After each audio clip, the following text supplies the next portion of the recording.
When I was a sophomore in college, my friends and I went on a ski trip over Christmas break. I'm not sure if ski lodges and ski lodge parties are popular anymore, but they were the thing when I was younger. That was back in the 80s. But after 1989, ski lodges were never the same for me and several others. The first thing that comes to mind about that weekend isn't death, fear, or even sadness. It's cold. It was bitterly cold that weekend.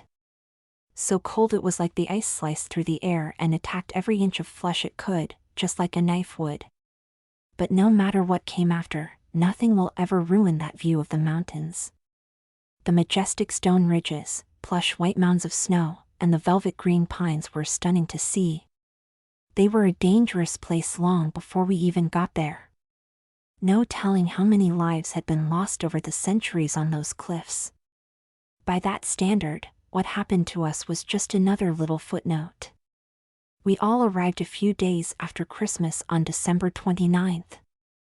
After spending Christmas with our respective families across the country, we had made plans months in advance for this little vacation. I was beyond excited for it.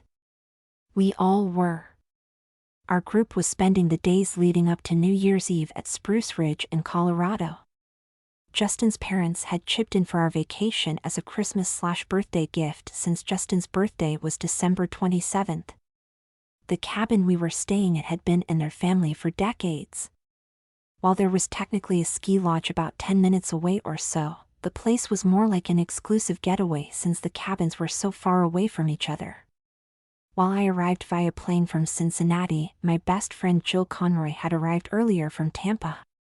Justin, who was Jill's boyfriend, came by way of Minneapolis, and his roommate Peter was coming in from Charleston with his girlfriend Yvonne. But the person I was most eager to see was Charlie Hightower, the guy I had a crush on since I first laid eyes on him in Psych 101.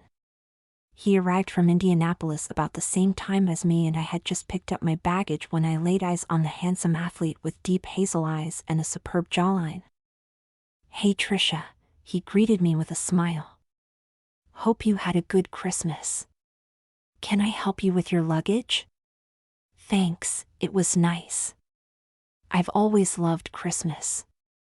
Hope yours was good too, and I got it all pretty much taken care of, except this one bag." I gestured to the small tote. "Could you grab it for me?" "Sure thing," he said without hesitation. "Shall we share a cab? We'd sure save money that way." I felt a rush of excitement at the prospect of time alone with Charlie. "Then on our way it is." We walked out of the terminal and found a cab to take us to the cabin. On the drive out of the airport, we talked about our respective Christmases until we fell into a comfortable silence. "I can't believe the 80s are coming to an end," he said eventually. "I know what you mean. Not just a new year, a new decade. A whole new ball game." It was a surreal thought. My friends and I had all grown up and come of age in the 1980s. I had some fleeting memories of the 70s, but the 80s were the only decade we really knew. The 80s weren't just a decade, it was an attitude. Like an item of clothing that seems to become a part of you. Pac-Man, MTV, Ghostbusters, Miami Vice, and Star Wars were all milestones to us. Some people loved to poke fun at the fashion back then, but I wouldn't change it for anything. Especially considering some of the trends that have come and gone since. It was a great ride, wasn't it? I smiled at him. A grin he returned. Yes, it was. At that moment I noticed we had arrived at the cabin. But calling the building a cabin was an understatement. It was more like a chalet. Large wooden beams, cobblestone structure, and tall, narrow windows on the second floor looking out over the dense trees that were sagging with snow. Despite the intense snow, everything looked immaculately shoveled and salted. The sight was stunning. Charlie gave the guy driving us a generous tip, and we hauled ourselves out of the cab and into the house. Once inside, I felt immediately at home. The wooden entryway led to a massive great room with a stone fireplace that looked big enough for me to stand up in. A large pine mantelpiece displaying a set of deer antlers was set in the fireplace at my eye level. When I saw the large fire crackling in the grate, I had to fight the urge to sit down in one of the massive leather couches clustered around the fireplace. I could almost feel myself sinking down into the worn leather cushions. But then everyone came rushing in to see us when they realized Charlie and I had arrived. In an instant I was swept up in a flurry of greetings and hugs. At some point Peter introduced Yvonne, who I had never met before, as she and Peter were in a long-distance relationship. She was pretty, with thick curly black hair and elegant blue eyes. "I thought we'd go to the video store for some movies," Justin said at one point. "Keep us entertained and all that." It was a good idea, and once Charlie and I got our stuff put away, we headed out for the video store in the rental car Justin and Jill had on hand. When we arrived, we browsed up and down the aisles until we all picked out a few movies. My selections were The Terminator and Aliens. By that point it was already getting dark, so we headed back to the cabin and Jill, Yvonne, and Peter all went to the kitchen to get dinner started while the rest of us watched Back to the Future, one of the movies Justin had picked out. Dinner that night was delicious. A big spaghetti dinner complete with homemade meatballs and garlic bread. It was followed by a surprise for Justin, as we had prepared a belated birthday cake for him, complete with 20 candles. Once we had all sung to him, Justin blew out the candles in one breath and we all had a piece of cake. It was his favorite. Yellow with chocolate frosting. After dinner, we all headed into the sitting room to watch another movie we had rented. Good Morning Vietnam. When it was over, Jill went to the kitchen and took out some chocolate, graham crackers, and marshmallows from the cupboard. Then she grabbed some metal roasting sticks from a drawer somewhere so we could make s'mores over the still crackling fire. In the end, they were so good we all had at least 3. Then we all sat there, lazy and content in the amber glow from the fire while the wind rattled outside on a pitch-black night. Some time passed before Justin sat up, an eager grin on his face. Well, he rubbed his hands together. We're in a cabin in the country. It's night time. We have a fire and we just had s'mores. I think now it's scary story time. The mention of scary stories had given the room a slight buzz of excitement. There is nothing like a scary story by a fire at night. It's your cabin, Justin, so I guess you get to go first, Peter said as the rest of us sat up straight and prepared to listen. All right. I don't have many good stories to tell, but there was a couple that was killed out here last year. About 15 minutes from here in another cabin. Shot to death in their bed. They never caught who did it. This was met by complete silence. The rest of us all looked at each other, uncertain of what to say. Okay, so who's next? He looked around eagerly. Jill gave him a look. Sweetie, you're joking with us, right? She asked. No, I'm completely serious. A wealthy couple that comes out here every year was found dead. My dad said no one has a clue about what happened. I can't believe you never told any of us, she said in that tone that meant she was not happy at all. I'll tell the next story, Justin, Peter interjected to head off an argument between the two. Good move. As much as Jill and Justin loved each other, they could argue like nobody's business. The rest of us took turns telling the corniest stories we could. Then we watched another movie before Jill, Justin, Yvonne, and Peter were so tired they could barely keep their eyes open. Hey Trisha, guess it's just you and me now, Charlie said after they had gone up to bed. Care to join me in the hot tub? Sure. Cool, I'll go get it ready before I change.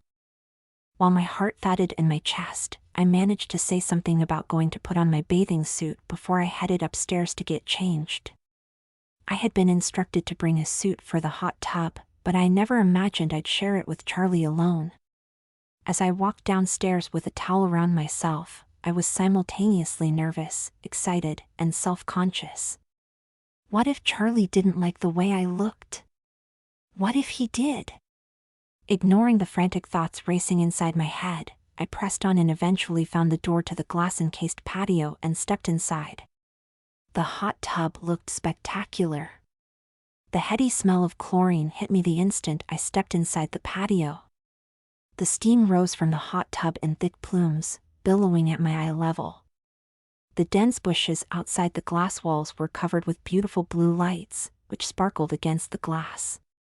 Despite the steam beginning to fog up the dense glass walls, there was a clear view of the backyard, the mountains, and the massive white and clear icicles hanging from the patio roof. It was like we were in our own little snow globe, watching the snow glistening and blowing just beyond the glass. Charlie wasn't there yet, so I took off my towel and decided to get comfortable. Sliding down into the hot tub felt amazing. A hot shower is nice, but sinking into a pool of hot water is beyond comparison. I leaned back, sighed with contentment, and waited. Fortunately, I didn't have to wait long, as a few minutes later Charlie walked in and gave me another $1 million smile. "Don't you look comfortable and in need of company?" Then he dropped the towel he had on and my jaw almost fell to the bottom of the hot tub. I knew Charlie was a swimmer, but I had never seen him in a swimsuit up close before. He looked amazing and I did everything I could not to stare. I was grateful that I could blame the water for already being bright red in the face. But even for someone who swam regularly, I thought I could feel a flicker of nerves on his part as he climbed into the hot tub. Thank God it wasn't just me. But that was nothing compared to what happened next. He didn't sit on the opposite end of the tub. No, Charlie slid over and sat right next to me. Now the heat in the room was feverish, like a sauna. "Is this okay?" he asked with a shy smile. "Yeah," I managed to say. Neither of us said anything for what seemed like a long time. But at some point, I felt myself move closer to Charlie and he did the same right before our lips touched. It felt amazing. Slow and warm. Affectionate. Everything a kiss with someone you're attracted to could be. I'm not sure how long it lasted, but it felt like an eternity. Then Charlie slowly pulled away. I'd hate to stop, but if we stay any longer, we'll be dehydrated. I knew he had a point, so I let him get out before I followed. Feeling blissfully tired, I eased myself out of the hot tub and grabbed my towel to wrap around myself. As I glanced around the room, I noticed something. On one of the thick panes of glass, there was some sort of imprint. At first, I thought it was just condensation from the heat and water against the cold outside, but then I took a closer look. Standing with my nose close against the glass, I thought it looked uncannily like a handprint. But a handprint of someone wearing gloves, as the digits were all wider and thicker than a normal hand. Thinking it was nothing, I toweled off and caught up with Charlie in the hallway. His hair was adorably wet from the hot tub. We made sure to be quiet because everyone was already asleep. "Let's do that again sometime," he whispered. "If you want to, of course." "Sounds good to me. But now we need to shower and get to bed." "I suppose we could always save water and do it together," he winked at me. "I wouldn't mind that, but the big shower is in the master bedroom. And that's currently occupied. Our rooms have tiny showers which are barely big enough for one." "You're right. But rain check. Consider yourself scheduled." He gave me a quick kiss before he was in his room and out of sight. Feeling giddy, I hopped in my bathroom shower quickly before I went to bed and fell asleep in good time. I woke up to sunlight streaming in through the windows. I could see the sky was a bright cold blue. Time for breakfast. When I threw on my bathrobe and headed downstairs, I found everyone else had the same idea. Cereal sounded good, so I made my way towards the boxes already set out on the counter. As I grabbed the Cheerios, I saw Charlie was sitting at the kitchen table eating scrambled eggs and toast with Justin. I caught his eye and gave him a smile. Jill, who was standing near the coffee maker, saw it and gave me a knowing smirk. "Hey, did any of you guys step outside last night for some reason?" Justin asked while I was pouring the cereal into one of the white porcelain bowls set out for breakfast. We all looked at each other and shook our heads in turn. "Weird, because there are footprints in the snow leading to the cabin," he said. "Someone probably got lost or something." "It happens. Especially with the snow everywhere," Jill reasoned. "We didn't know it at the time, but footprints in the snow would be our warning. It's the biggest difference between our situation and one of those scary summer camp movies. Snow, much like blood, never lies." After breakfast we all got ready and headed to the neighboring ski resort. I had some skiing experience, so I wasn't brand new to it like Jill, Peter, or Yvonne. There's nothing like flying through the cold air while heading down a hill or mountain. It's what I imagine riding a motorcycle would be like. The time went quickly, and before long we were having lunch at the lodge's local restaurant. We all had burgers and fries while the greatest hits of the decade flowed through the restaurant stereo system. Duran Duran, Billy Idol, Madonna, Pat Benatar. Our lunch that day was one of those moments in time I wish I could bottle. Once we were all done with lunch, we headed back to the cabin since our muscles were now sore from our time on the slopes. We limped back into the house, changed into something more comfortable than our brightly colored ski gear, and crashed in front of the TV where we watched The Terminator. But instead of sitting next to Peter like he had last night, Charlie wasted no time in grabbing the spot on the couch next to me. As he sat down, he gave my hand a gentle squeeze. From across the room, Jill gave me another knowing grin. As the movie ended, the sun was beginning to fade. The setting sun looked beautiful on the snow, which was still immaculate and unbroken in spots. Charlie, Jill, and Yvonne had nodded off during the movie and were stretching as they got off the couches. As Charlie had fallen asleep halfway through the movie, he spent the other half sleeping while pressed right up against me. I can't say I minded at all.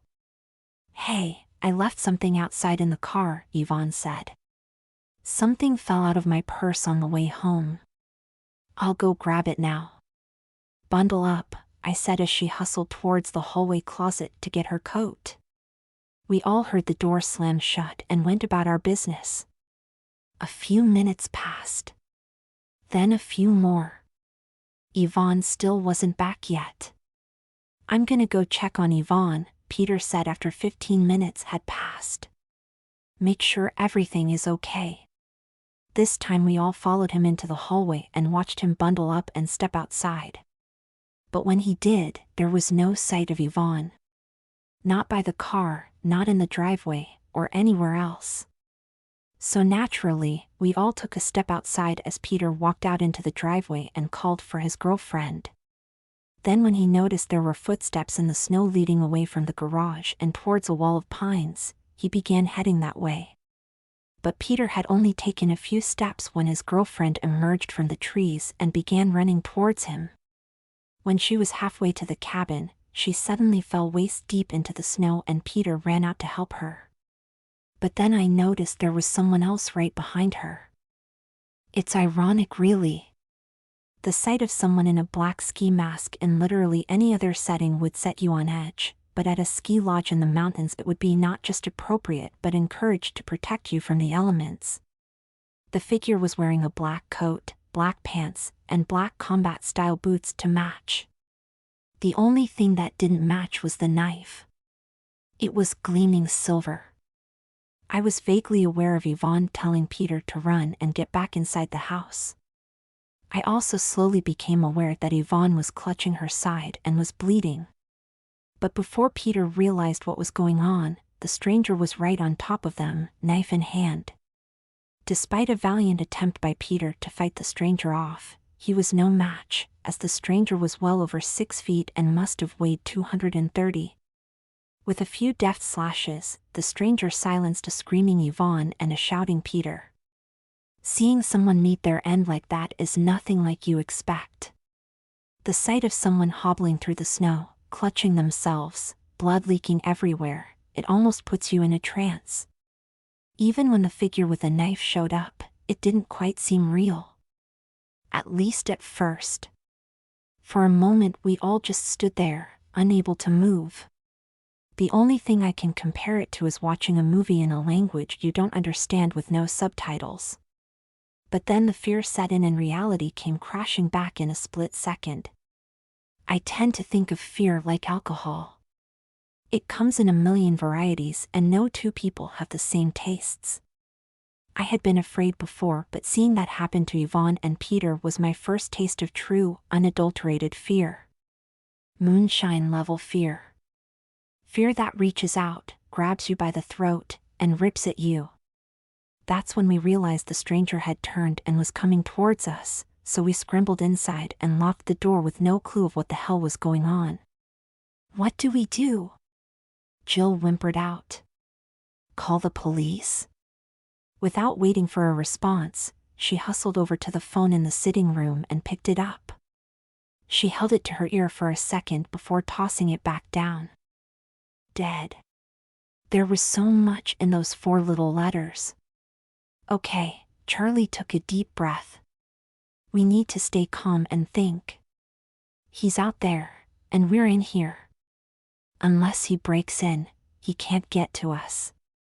And if he does, we need to be able to fight back and subdue him.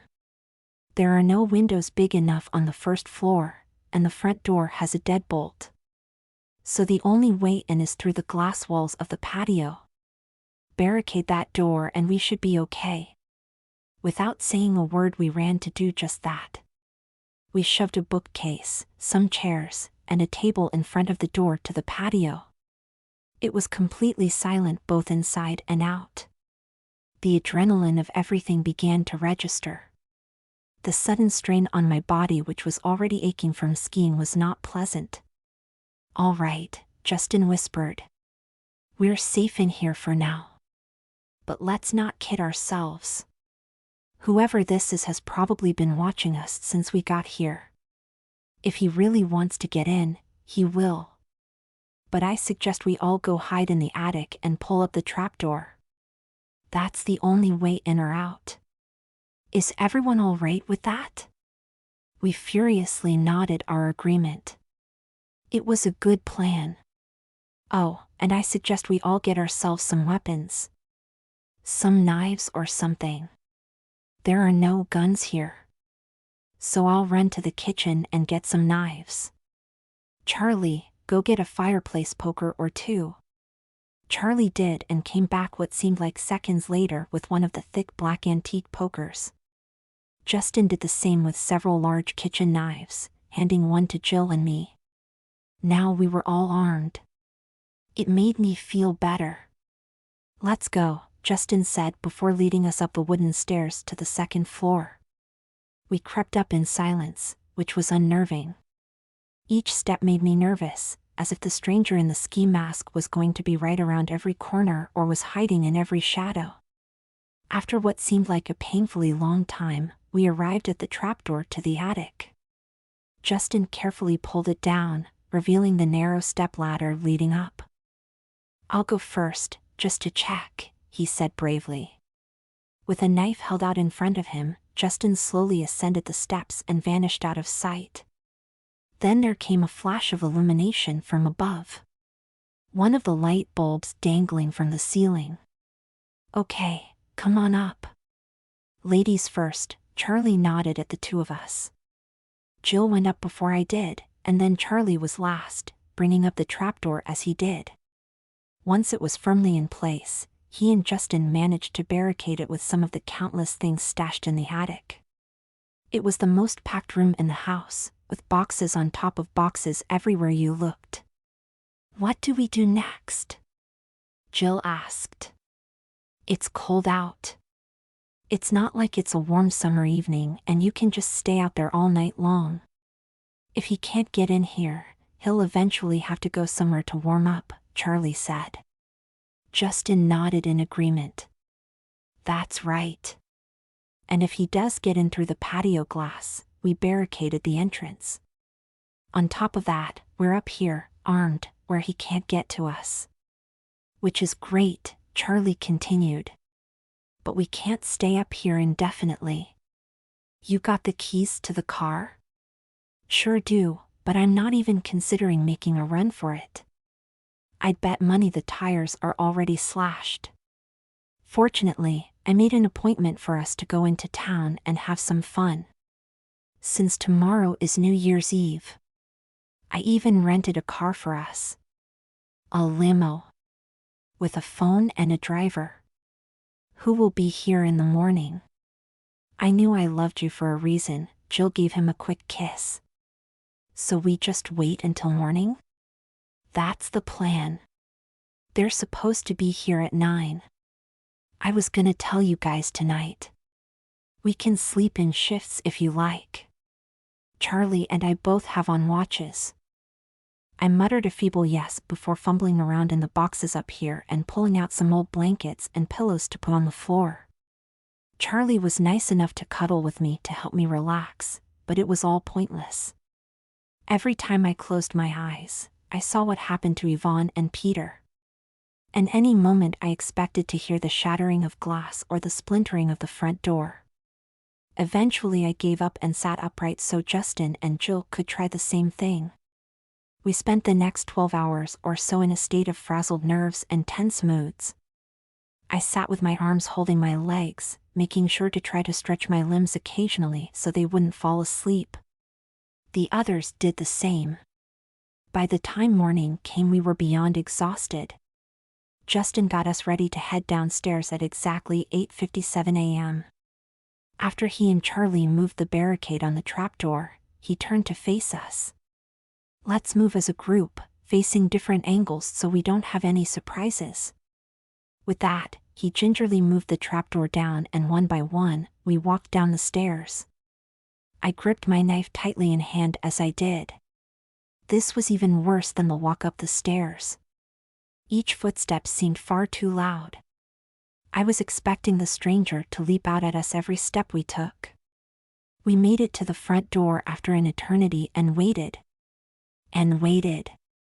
When it was 9 a.m. precisely, Justin gingerly slid open the peephole and looked. The bodies are gone, he whispered. But apart from that, it's all clear.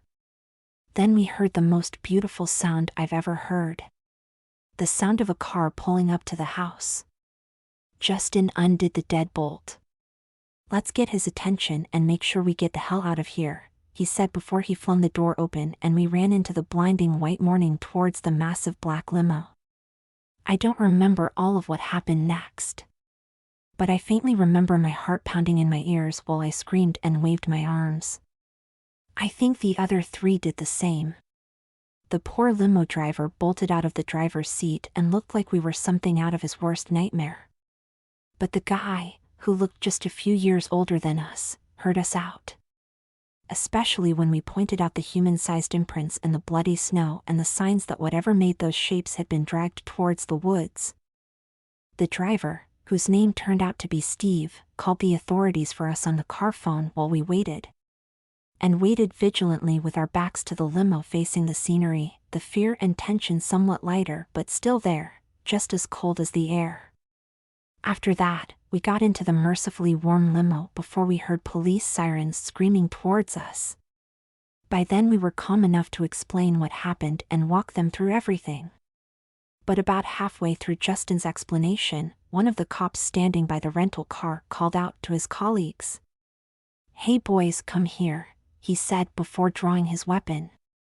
The other officers did the same and he gestured for them to peer underneath the car, which they did. There was some brief shouting and a commotion before they pulled the guy in the ski mask out at gunpoint. Then they snatched off said ski mask and he became an ordinary person. No scars, lost eye, or anything out of the ordinary, just a normal-looking guy. That made him even scarier to me. After they carted him off in a squad car, they found the bodies of Yvonne and Peter, which were hidden away in the trees. By that point we were calling him the abominable snowman. The next few hours passed in a haze of questions. Cops asking us questions about what happened.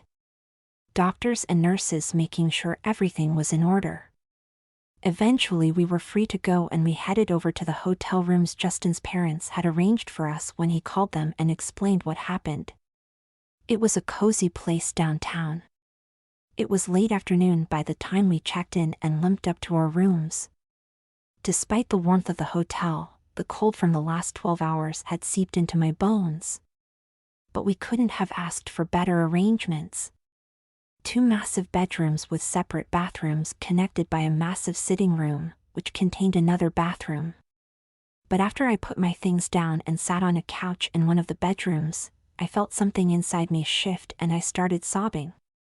Charlie immediately came over and quietly held me in his arms. I don't know how long I sobbed for, but I felt a lot better when I was finished. Next door, I thought I could hear Jill doing the same thing. We had just settled in and changed into our pajamas when there was a knock at the door. It was chauffeur Steve, who was holding an expensive-looking bottle. "I'm truly sorry about your friends. But me and the cops chipped in and got this for you. You've all earned it." Without a word we all buried Steve in a group hug before cracking it open with him. It was champagne. Dom Perignon. By now we were all too wired to sleep, so we relaxed until it was time to ring in the new year. With glasses from our mini bar holding expensive booze, we toasted. To Yvonne and Peter, Jill toasted somberly. We all sipped. And to survival, Charlie added. We all sipped again. Somewhere in there, we had some food and watched a few movies we had retrieved from the cabin. Steve was more than happy to join us. Then we tuned into Dick Clark to watch the end of 1989. It was a far easier wait than our time in the attic. Happy New Year! We all managed to yell out when the moment arrived. Then Charlie and I kissed. From the corner of my eye, I saw Jill and Justin do the same. Happy New Year, babe, Charlie whispered. Happy New Decade, babe, I said affectionately. That moment is one of my favorite New Year's Eve memories. Mere hours before it seemed like we might not make it to the next year. But we did. While everyone on TV sang Auld Lang Syne, chauffeur Steve bid us good night and we went to our respective rooms. Right before I went to sleep, Charlie wrapped his arms around me. Do you have a New Year's resolution? He whispered in my ear. Get out of here, go somewhere warm, and never come back. He laughed. What a way to end the 80s.